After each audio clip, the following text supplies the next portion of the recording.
Hello, welcome to the Wisconsin FLL coach call for September 26, 2022. This is your opportunity as coaches to have questions answered and talk with judges and referees in Wisconsin, talk with other coaches. On the call tonight, we have Debbie, who is our new hire to lead First LEGO League in Wisconsin. We have Brian, head judge advisor. Have myself, one of the co-head referees in Wisconsin, and Steve DeCaviter, who is, along with myself, we're acting as interim FLL operating partners in Wisconsin until we had the opportunity to hire Debbie. So welcome to the call this evening. We're here to answer questions if you have any. So we'll open it up to the coaches to find out what type of questions you have this evening.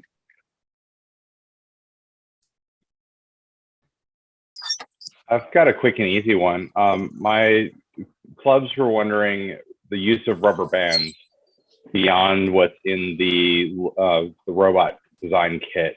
Is that okay if they're just using it for one elastic band, or is it a no-no? Just want to get the idea. The robot game rules specifically say that your robot components and the equipment you bring to the table need to be made out of parts that are sold by LEGO. Okay. So if you have other rubber belts or rubber bands that are made by LEGO, you can use them. If you're going to go to Office Depot and buy a box of rubber bands, those are not allowed. Fair. If you need rubber bands beyond what's in the robot kit, you can order just rubber bands from LEGO. I was mainly worried if they snap.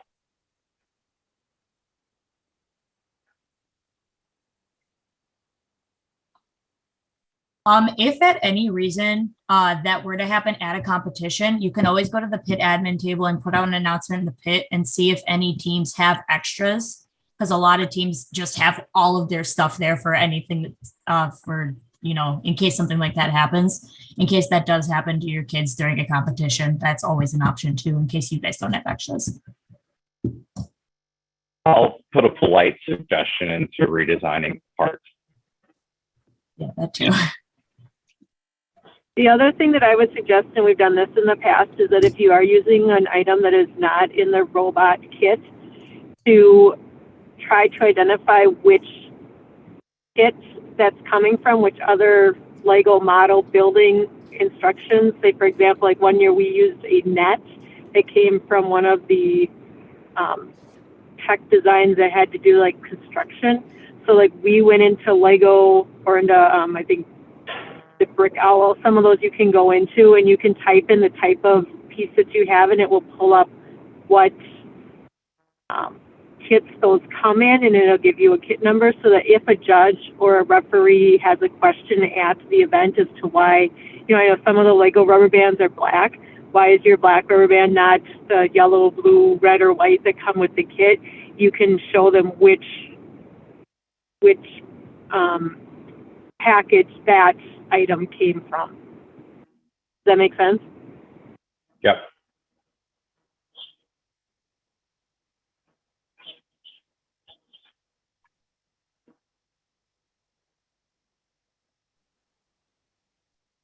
Okay, do we have any other questions?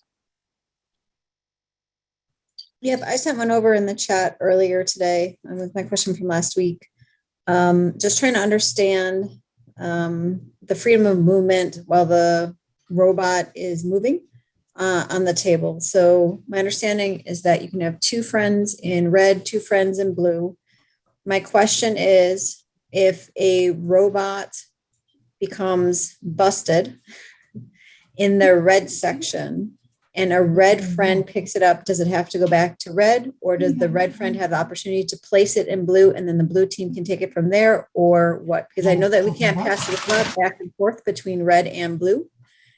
So I'm just trying to understand, can they cross that medium mission 10 line or not? Okay. You may be reading a little bit too much into the rules in the game update.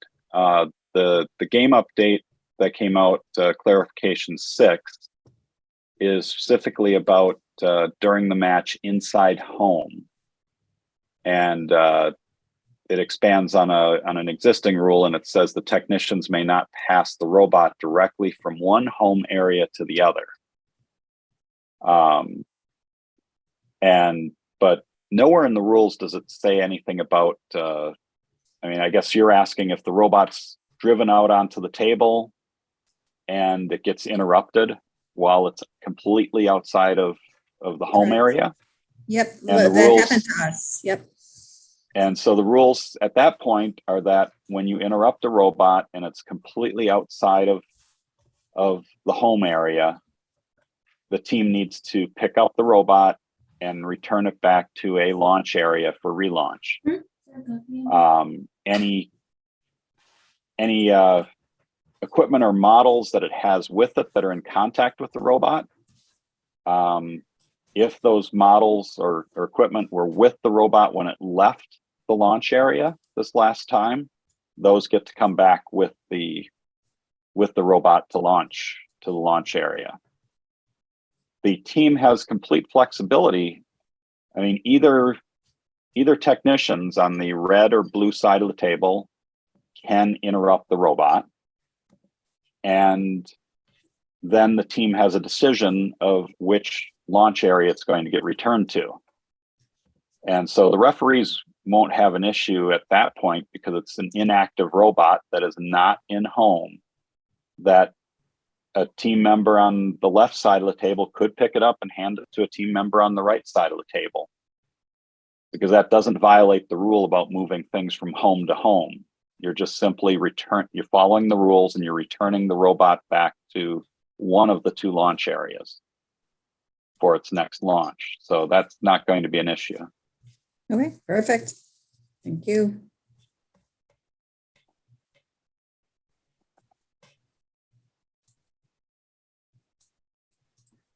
All right. Any other questions? Just clarifying there, in case of interruption, the robot can be moved to either home area? As long as the robot is completely outside of home. Okay.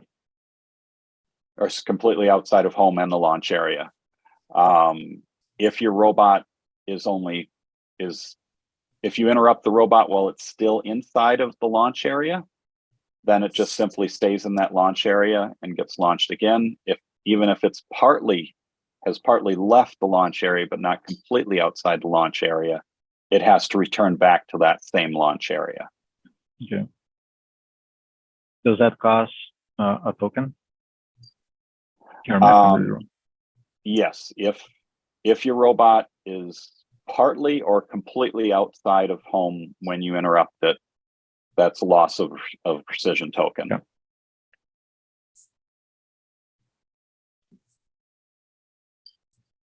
I have another question regarding this. When the robot is coming back into a home area, because it's smaller now as far as like how long your robot can be to at least go, not necessarily like the launch part of the home area, but the rest of the table, right? It's right. Small.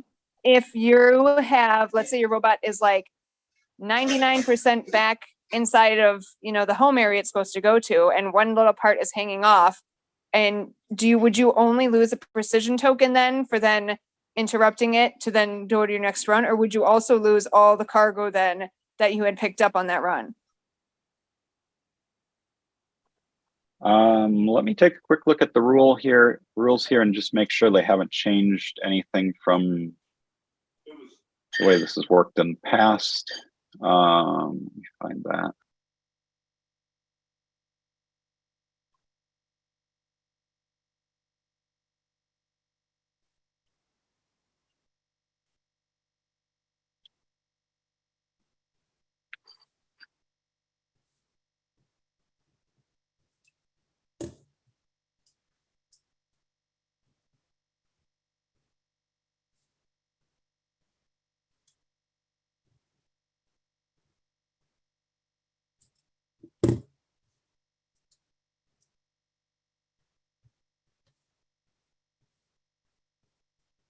I think I'm going to have to go back to first and get clarification on this because they've removed some wording that was in here in the past. But I think if we were to rule the way this was done in the past, we would look at the robot and the objects the robot's in contact with separately. And so if you're saying if the robot has brought its cargo back into home, but some tiny part of the robot itself is still outside of the home area, in the past, we would look at the cargo separately. And if the cargo is completely inside of home, the team would keep it. And I'm guessing at this point, that's what first intended, but they've removed a few words out of the rules that made that clear.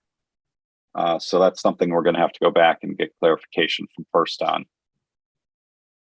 Okay, that would be appreciated because it's not the plan. The plan is for the robot to get all the way in home, but you know, it's been a occurrence that one little piece sticks over the line, and it would really stink to lose all of the energies they collected. But the energies made it all the way into home. So if that's how that would work, that would be fine. Now remember, the launch area also is part of home. So if they're looking for more space, they could return through the launch area. Yeah, the problem is that sometimes it doesn't go far enough into the launch area. Okay.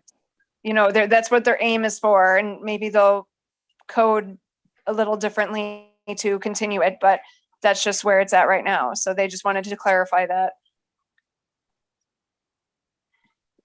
One thing to remember as far as the home area goes, because I know our team ran And into then this another question with that, this is about mission models. If the robot moves,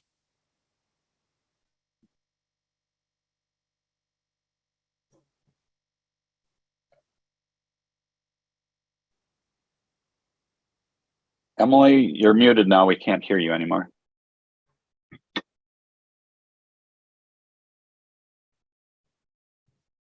yeah, sorry, it like timed out on me and I don't know what happened. So whoever was talking can keep talking. one thing I was just mentioning about home to remember, because we ran into this problem one year. Yeah, the edge of the board is also the edge of home. Make sure your robot doesn't hang over the playing field when it returns, because you are no longer at home if part of your robot hangs out over the field as well.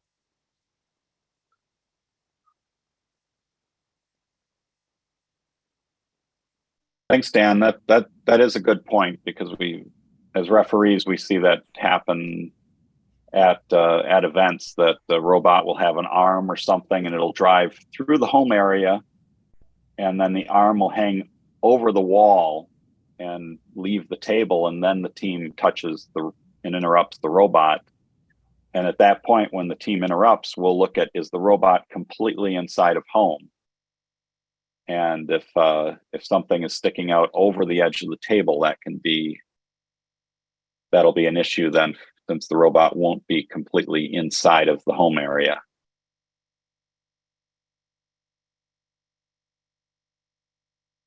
Okay, then I'll ask my question about the mission model now that it's not glitching anymore. Okay.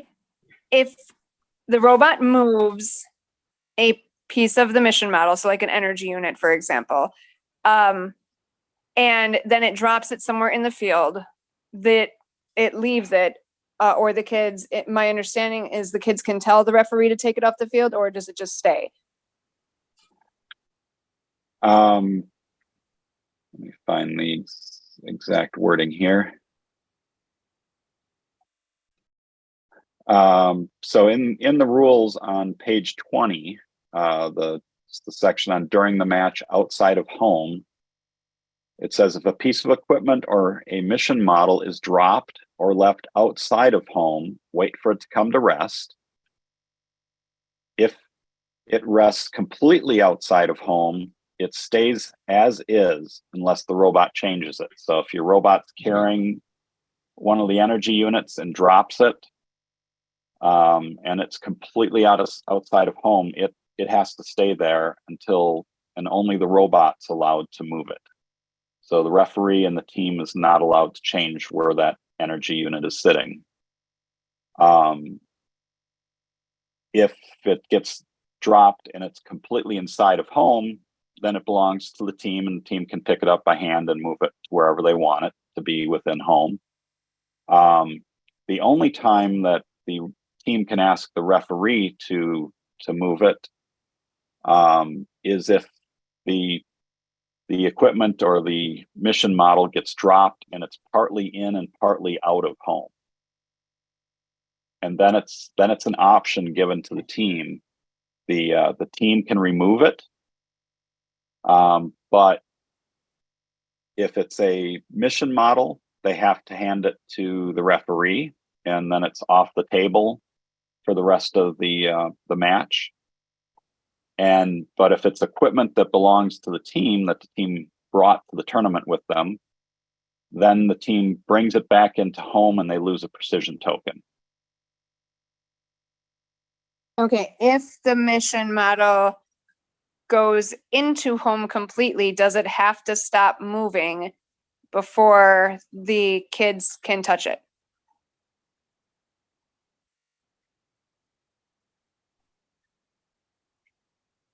The rule specifically says if a piece of equipment or mission model is dropped or left outside of home, wait for it to come to rest. So if it's dropped inside of home, I don't believe the rules require that it has to come to a complete stop.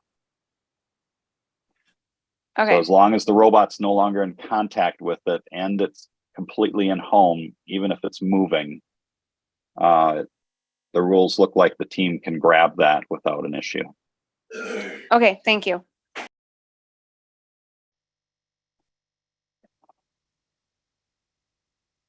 I have a follow-up question on the teams. So historically, there was always 2 kids at the table at any given time, and you were allowed to switch kids as many times as needed, but always 2 at the table at the same time. Now with 2 homes, you can have 2, 3, or 4 kids, but 2 per home at most, right? And are they still allowed to switch? The rule says that you cannot switch from side to side, but if you have, let's say, 10 kids, can we swap kids from those that are just waiting with one that's at the table, as we are always allowed to do before? Yes, you can, but you're going to have to split. If you have a team of 10 kids, they're going to have to split and decide which are going to be on the left red side of the table and which are going to be on the right blue side of the table before the match starts. And once the match starts, they're not allowed to move between the red and blue sides. But the 2 that are at, say, the red side, they can step back and be replaced with other kids that are on the red side. Okay, so if you have 10 kids, you can have like 5 that can only go to red, and 5 can only go to blue, or 4 to red and 6 to blue. Yes. But same kid cannot operate on both sides at any given time. Correct. Okay.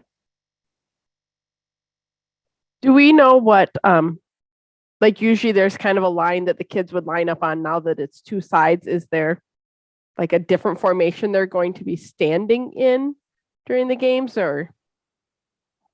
That's going to vary by event, whether there's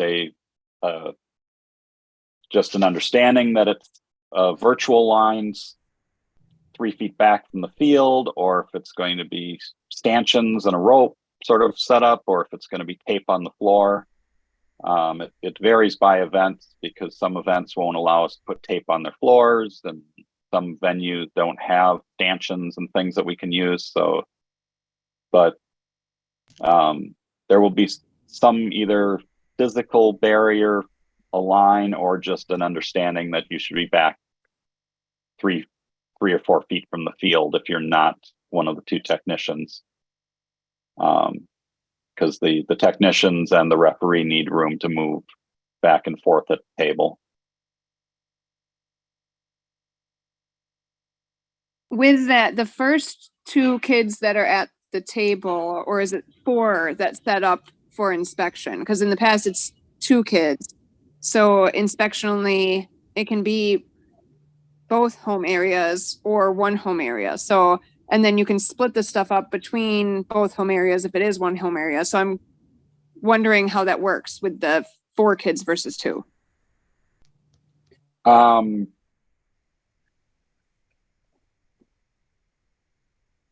The rules don't specifically give any guidance on that. So I think we'll just follow there's 2 technicians at each launch area.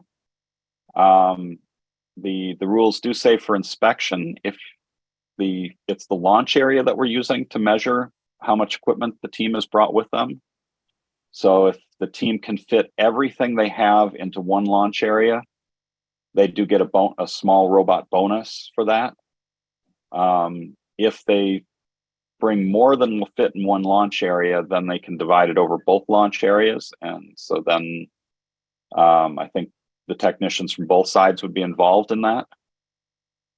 As soon as the inspection is over, then the 2 sides need to work together to divide up the equipment between the 2 home areas. So where it's inspected doesn't have to be the side that the equipment stays on. And they can obviously pass it back and forth in that time, right? Because it's not. Yes, because that's before the match has started. So if everything can fit conveniently in one launch area and they get the bonus, then yes, then they're going to have to divide up the stuff between the 2 sides where they want it for the rest of the match. Same if it fits on both sides, they can still reorganize in that before the match starts.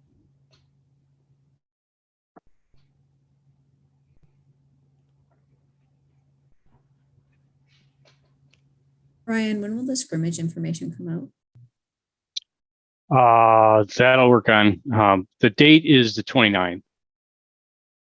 But I'll get a sign up out there. I'll try to get that by next week. Do you know if the scrimmage is going to be in like time blocks like last year, or will it be aiming to be more like an all day thing like in the past? Not entirely sure yet.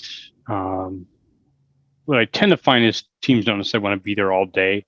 So it might be like half days or something like that for it. You'd be welcome to be there all day, but try to get a team done in a half a day kind of thing. Hi, but I have that's a kind of question. what my current thought is. Sorry, Yes. I have a question. Can you hear me? Yes. Okay, I'm at a meeting right now, so I'm trying to be subtle, but not very. Do we know what an estimated time when the tournament dates are going to be released?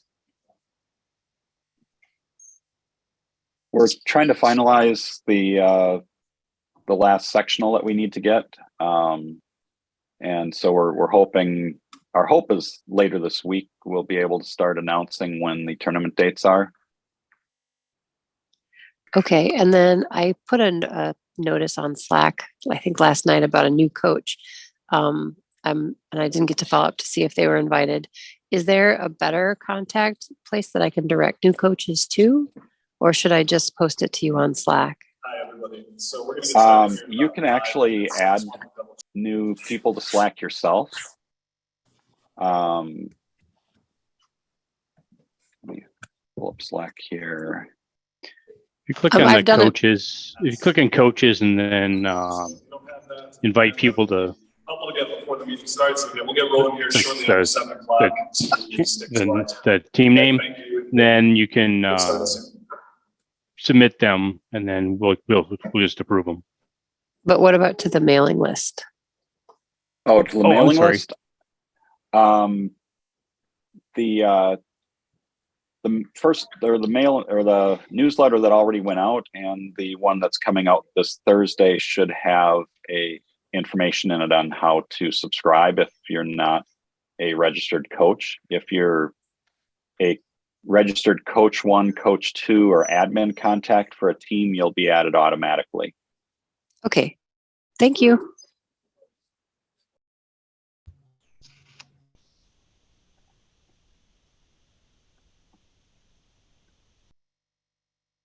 Are there any changes to payment for these events? Because sometimes checks are easy and sometimes checks are difficult. So is it going to be strictly check based again? As we've done in the past, there will be an option for credit card payment. Most teams, or at least half the teams, do that. There's also an option for paying via check.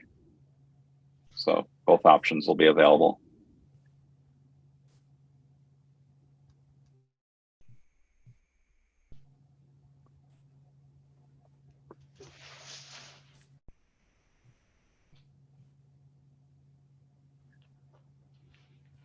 This is a question I'm going to guess will get asked a million times this year, but your initial launch can be from either of the home areas, correct?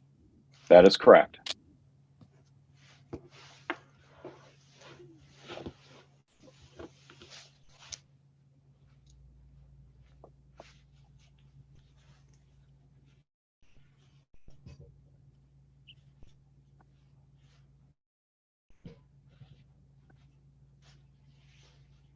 All right. Any other questions?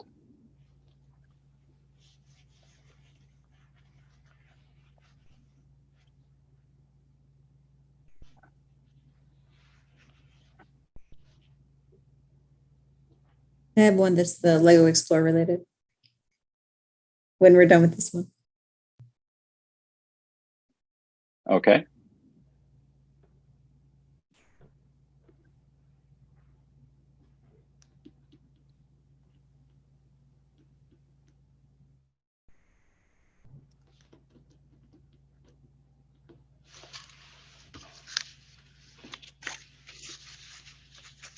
Okay, All I'm right. going to presume I can just ask my question then. So I'm ready to communicate my scrimmage information. What's the best way to communicate that to other Lego Explore teams in my region? We don't have a Slack and we don't have an email.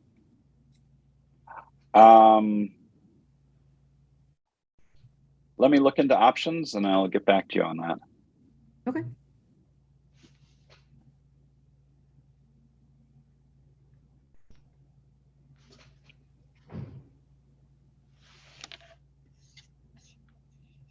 Okay. Any other questions this evening?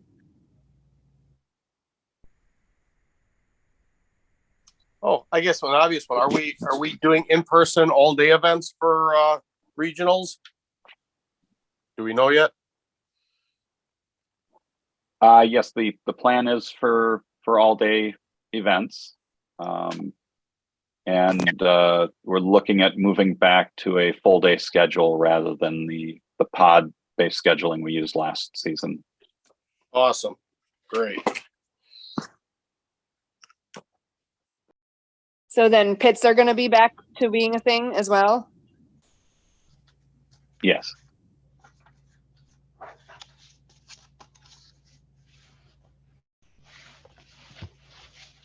That's cool. We're kind of excited about that. Yeah, we are too. Yep.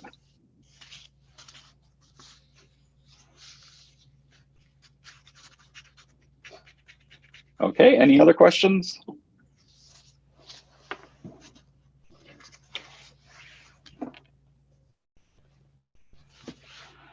All right, thanks for calling in this evening. Thank you. Have a nice night. You too.